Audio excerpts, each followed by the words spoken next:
Hi, English teachers. I did a post previously about 3 tips for teaching poetry.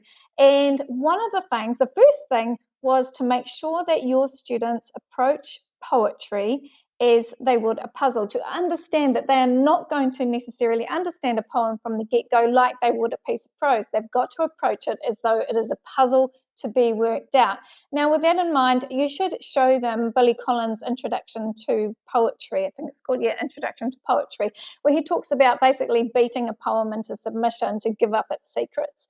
And I was thinking your students could write a similar type of poem, but use an analogy about something that they are familiar with. For example, if a student is really into gymnastics, they could talk about, working at a poem is like working out how to keep your balance on a balancing beam, or like holding on to those rings for dear life, that kind of thing.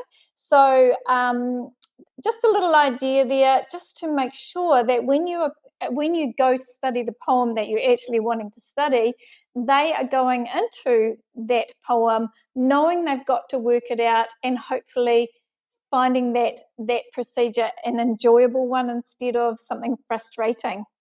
Anyway, that's a little tip. Oh, and by the way, we've got a great book on teaching poetry in our TPT store and on our website. So, Guide for Teachers. If you know nothing about poetry, that's your go-to guide. Okay, yeah.